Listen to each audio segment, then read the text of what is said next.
One-foot-flipper. Hi, Paige here, the One Foot Flipper. Today we're going to look at the Pokémon Scalper Iceberg. We're going to start out at what you can see on the surface, but we're going to keep digging down to the bottom to see what's down there at those frozen depths. Now, before I get started, I want to define three terms. Those terms are Timmy, bulk, and expected value.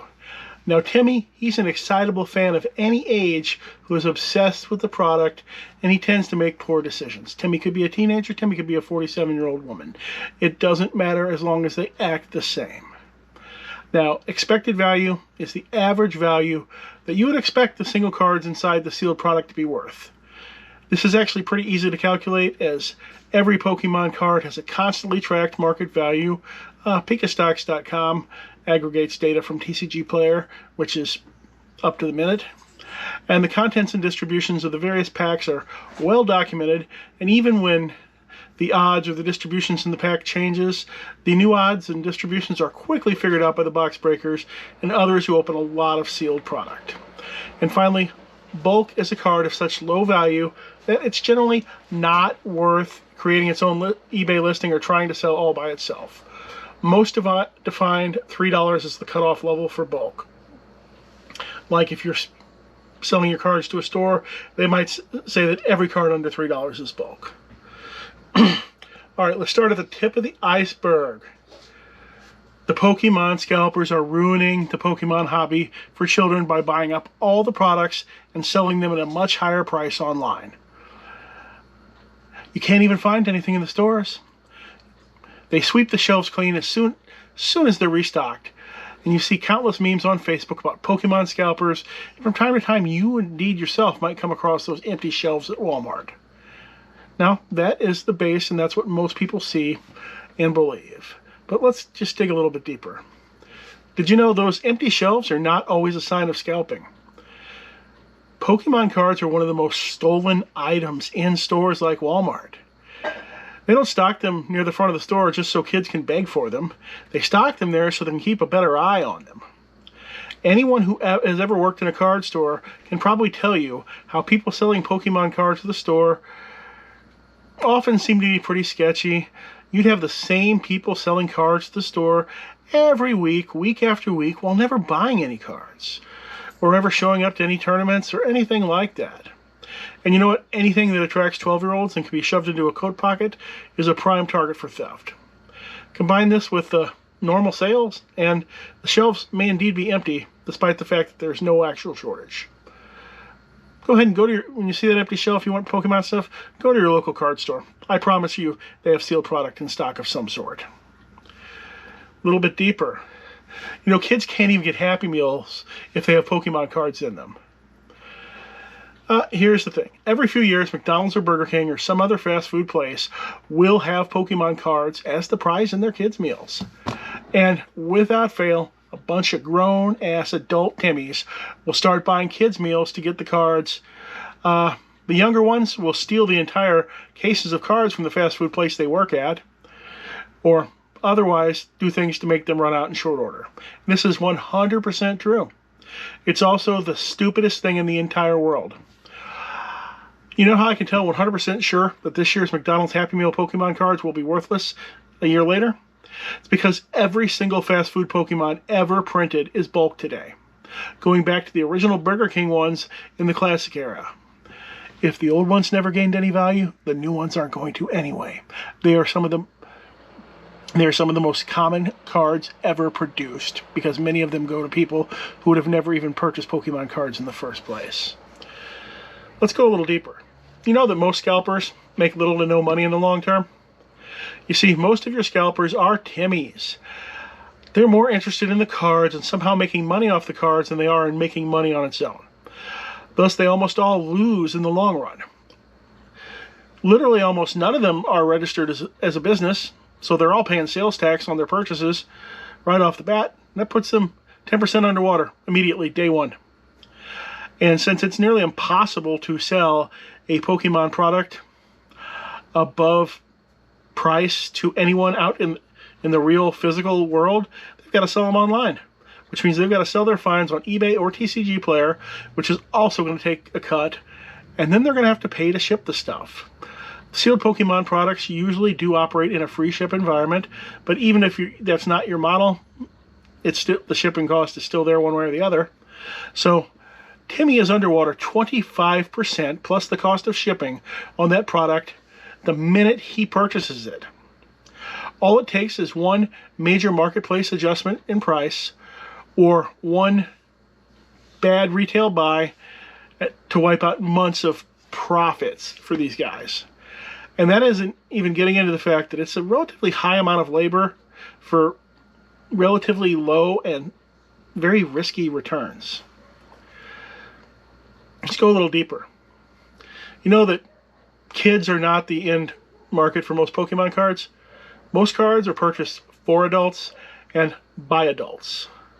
See, the large majority of Pokemon cards are purchased by adult Timmies for themselves and are not for children.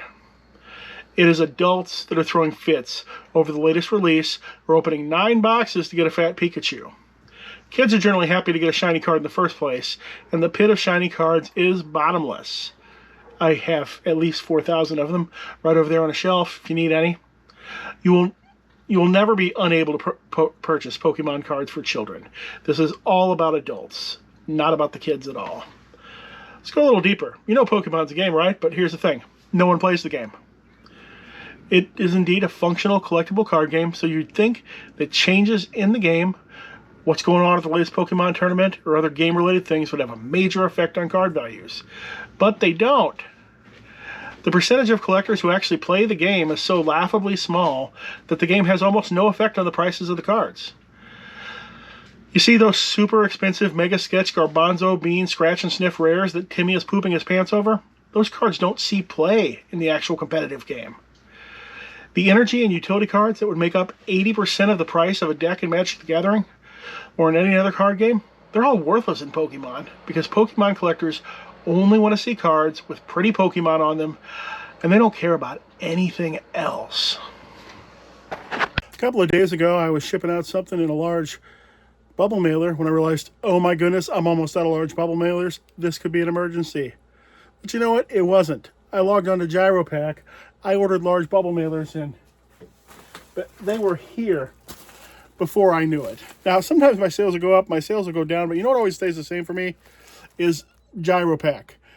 These bubble mailers always come on time. They're strong. I can't rip them in half. I don't think I've ever had a claim off anything that's ever shipped in GyroPack packaging. And even the poly bags are thick, high quality, and it would take a lot to rip one of these things apart. If you want to try out GyroPack for yourself, there is a code down in the comments. Get you 10% off that first order. Try it out. It's worth it. In fact, Pokemon cards, they don't even price out like CCG cards do. They price out like sports cards, where the most important thing is the popularity of the character on the card and the rarity of the cards, and the prices quickly start plummeting with even the most minor condition issue. In the CCG world, a $100 card in pretty poor shape probably still sell for $60 to $70 because people that want it to play the game. Not so much in Pokemon. $100 card with a scratch in it's a $40 card. $100 card with a scratch and a little bit of fold in it's probably a $10 card. You get what I'm saying there? No one's playing the game. Instead, it's all just hoarding and speculative investment that never goes right. And you know why it never goes right? Let's go a little deeper. It's because the expected value is not there. See, unfortunately, all that value in that product you purchased, it evaporates the second you start opening those packs. Pokemon cards have the lowest expected value of any gaming card, and they may indeed have the lowest expected value of any cards in general. The value of cards in a sealed Pokemon product is usually in the range of 20 to 50% of the retail cost of the product. This is going to vary by release, of course, and it tends to go down as the set gets older, and most of the cards in the set lose value, because most of the cards in the set are going to lose value over time. While it's not strange for a Magic the Gathering product to have an expected value of higher than the product cost on the release date, and it's never going to dip anywhere near Pokemon levels while the product is current. Apparently Pokemon makes me sleepy. I think I must be a Snorlax. Let's go a little deeper. Pokemon cards are a great investment, right? No, they're a terrible investment. They don't go up in value over time just like stocks. If only that were actually true. The 1999 era Pokemon cards were indeed a good investment and had pretty good returns on that investment right up until the pandemic came, and then they all doubled overnight. But now, 5 years later, they're at the same level they were before the pandemic, or even lower. And every year you get past 1999, the investment quality thing just got worse and worse. In fact, most modern era, 2004 and newer, Pokemon cards, they gained little to no value for years, remaining flat or even down over their release year prices, not gaining any value until Timmy got that pandemic money and bought every single card that every online Pokemon retailer had for sale. And most of these cards have not yet returned to the market, thus the prices are increased. And by say every card, I'm only talking about the cards of notes, the commons, uncommons, even the rares. They didn't really go up in value any. It's only the things. It's only the cards and the super rare slots and such that go up. And note, Timmy still lost money in the long term because he bought all his products sealed and opened it to an immediately 2/3 loss in value. Now, your sealed Pokemon products used to be a great investment before Alpha Investments, hey, shout out Creepy Rudy, before he made it popular. Now that it's more popular, sealed product prices are bringing much lower annual returns than they once did because so many people are hoarding it, and thus the older product comes to market more frequently as various people get out of this market. Now, let's go a little deeper. Conventional wisdom says that graded Pokemons are big bucks. Sorry, grading your Pokemon cards is like gambling. If you do it enough times, then you will always lose. Beckett will win, PSA will win, you will lose. When I worked at the card store, there wasn't a single person there who could tell which cards would get a 10. In fact, I've seen plenty of cards go from the pack directly to grading, come back with a 7. These are cards that I would have considered to be near mint, would have bought, sold, or traded with no condition issues whatsoever, and they come back as a 7. Here's the thing, even if you do it right, manage to get yourself a $1 million Pokemon collection, go ahead and try unloading it and see how illiquid the valuable stuff is. Your more common, in-demand valuable cards, like the original Charizard from the base set, sells less than 1 per day on average on TCG Player. While a box hit or case hit card, like a lot of the Rayquaza cards that are worth over $100, they might only sell 1 copy per week or month, or 4 copies a year. While a valuable older sealed box might only sell 1 or 2 copies per year on the open market. If you are investing in sealed Pokemon, you better have 0 duplication, as a determined seller with quantity will crash the market on almost any Pokemon product that they actually try to unload all on their own. You've got 20 boxes of a 15-year-old product, good luck selling them all unless you can move them all to one person. If you sell them one at a time, you will crash the market. Going a little deeper, there's never been any real shortage of Pokemon cards. While Pokemon cards are not truly printed to demand, the company does try to anticipate the demand and print enough to satisfy it, even to the point of going back and reprinting older boxes from time to time.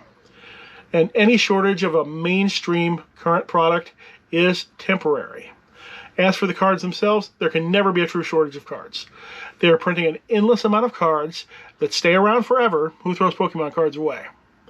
And they're going to a relatively static fan base, or at least a fan base that is not growing the same rate that the number of cards in existence is growing. Should we go deeper? Let's go deeper. You know the entire Pokemon market revolves around getting people to pay over market prices for cards that are essentially worthless. Remember before I mentioned expected values? What does that mean in reality? That means is that when you open that $140 Pokemon booster box, that your most likely result is going to be an $8 card, a $4 card, and everything else in the entire box is bulk with little to no value. Because all the value in your box was eaten up by those card slots that appear only once every 3 boxes or once per case. So you paid $140, $154 with tax, and you walked away with $12 worth of ready singles and a stack of cards that you could have recreated with an $8 TCG Player order. You ever seen those 3-card booster packs at the dollar store? 10 cents worth of cards inside every time. Ever heard of a repack? That is designed to get Timmy to spend his money on yet another stack of worthless cards, hoping to get that fat Pikachu. But the repackers are never going to put the fat Pikachu in there. Or if they did, they'd seed that card to a reviewer or one of their buddies who posts a review saying, I got the fat Pikachu. Whether he got it or not, doesn't matter. You're never going to get it. And you heard box breaking? There's a reason why box breakers sell slots to people in advance and open the box for other people instead of opening them for themselves. Because if they open boxes for themselves, they're going to lose. Going to lose probably on box 1. By the time they've opened 4 boxes, guaranteed to have lost.